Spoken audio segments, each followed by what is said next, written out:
노력과 노력을 알려드리기 전에 사업이란 거에 대해서 먼저 얘기를 해야 될 것 같은데, 사업이란 사람의 문제를 해결하는 것이 목적입니다. 모든 회사는 사람의 문제를 해결하기 위해서 존재를 하고 그 문제 해결로 인한 이윤을 얻는 거거든요. 입사를 하고 근로를 한다는 것은 사람의 문제를 해결하는 회사의 일부 일을 담당하는 겁니다. 그러니 일이 힘들 수밖에 없죠. 사람의 문제를 해결할 때 가장 중요한 것은 태도입니다. 사람의 일, 사람의 관계, 사람에 관련된 모든 문제는 그에 따라서 변화를 해야 되고 힘듭니다.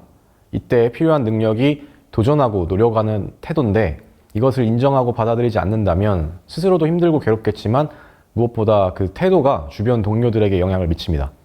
성공이란 얼마만큼 몇 명에게 이로움을 줄 수 있느냐라고 저희는 정의하고 있습니다. 크게 이익을 줄수록, 많은 사람에게 도움을 줄수록 이유는 따라오죠. 하지만 도전하고 노력하지 않는 태도는 남들에게 피해를 주게 됩니다. 즉, 성공이라는 의미와는 반대의 결과를 만드는 거죠. 그래서 저희는 태도를 중심적으로 봅니다. 나이 제한은 없습니다. 23살의 어린 친구도 있고 40대의 트레이너로 종사하시는 분도 있습니다.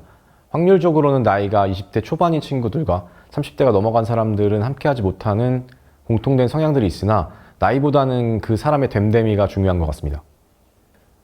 모든 관계는 서로에게 이익되는 쪽으로 선택을 하게 돼 있죠. 이익이라는 것이 금전적인 것도 있지만 금전적인 이익 외의 것들도 포함하면 됩니다. 고절이든 대절이든 재학 중이든 아니든 이 사람에게 가능성이 있고 우리에게 이익이 된다고 판단한다면 함께합니다. 숙소 지원은 하고 있지 않습니다. 숙소 지원을 했었는데 다들 자기 집 구해서 살더라고요. 운동을 해서 근육량이 표준 이상은 되어야 연습생으로 시작을 할 수 있습니다. 그래서 운동도 해보지 않은 사람은 지원이 어려울 것 같습니다. 이력서뿐만 아니라 면접을 포함한 모든 선발 과정에서 중요하게 보는 것은 거짓이 있는지입니다. 사업뿐만 아니라 사람 간에 중요한 것은 상호 간의 신뢰인데, 거짓됨이 있다면 서로 함께하기는 어렵겠죠. 말과 행동에 꾸밈이 있는지를 살펴보고, 사람이 힘들면 본 모습이 나오기 마련인데 저희 일은 힘듭니다. 본 모습이 나올 수밖에 없는 일을 하고 있죠. 그리고 꼭 악의가 있는 거짓말이 아니더라도 자신이 무슨 말을 하고 있는지, 자신이 한 말이 무엇을 뜻하는지 스스로 모르는 경우가 정말 많습니다. 이 사람들은 결과적으로 거짓말을 하게 되더라고요.